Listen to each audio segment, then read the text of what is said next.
And Naomi had a relation of her husband, a man of wealth, of the family of Elimelech, and his name was Boaz. And Ruth the Moabitess said to Naomi, Now let me go into the field and take up the heads of grain after him in whose eyes I may have grace. And she said to her, Go, my daughter. And she went, and came and took up the heads of grain in the field after the cutters, and by chance she went into that part of the field which was the property of Boaz, who was of the family of Elimelech. And Boaz came from Bethlehem, and said to the grain cutters, The Lord be with you. And they made answer, The Lord give you his blessing.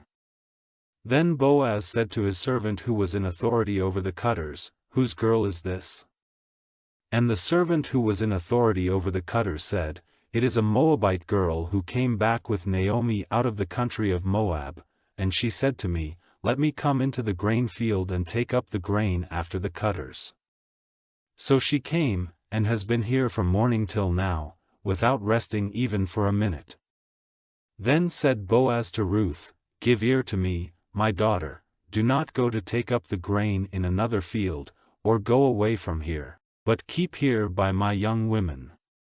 Keep your eyes on the field they are cutting, and go after them. Have I not given orders to the young men not to put a hand on you? And when you are in need of drink, go to the vessels and take of what the young men have put there. Then she went down on her face to the earth, and said to him, Why have I grace in your eyes, that you give attention to me, seeing I am from a strange people? And Boaz answering said to her, I have had news of everything you have done for your mother-in-law after the death of your husband, how you went away from your father and mother and the land of your birth, and came to a people who are strange to you. The Lord give you a reward for what you have done, and may a full reward be given to you by the Lord, the God of Israel, under whose wings you have come to take cover. Then she said, May I have grace in your eyes, my Lord, for you have given me comfort, and you have said kind words to your servant, though I am not like one of your servants. And at mealtime Boaz said to her, Come here, and take some of the bread, and put your bit into the wine. And she took her seat among the grain cutters, and he gave her dry grain, and she took it, and there was more than enough for her meal. And when she got ready to take up the grain, Boaz gave his young men orders, saying, Let her take it even from among the cut grain, and say nothing to her.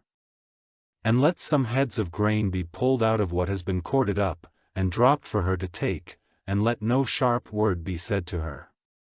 So she went on getting together the heads of grain till evening, and after crushing out the seed it came to about an ephah of grain. And she took it up and went into the town, and she let her mother-in-law see what she had got, and after taking enough for herself she gave her the rest.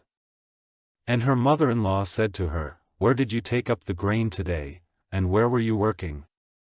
May a blessing be on him who gave such attention to you.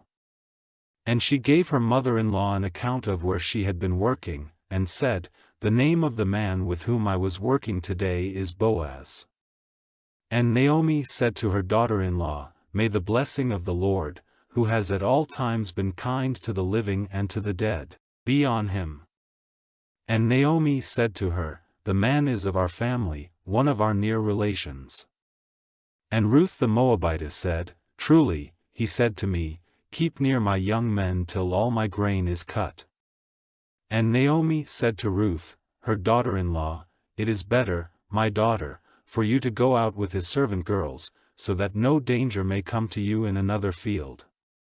So she kept near the servant girls of Boaz to take up the grain till the cutting of the early grain and the cutting of the late grain were ended, and she went on living with her mother-in-law.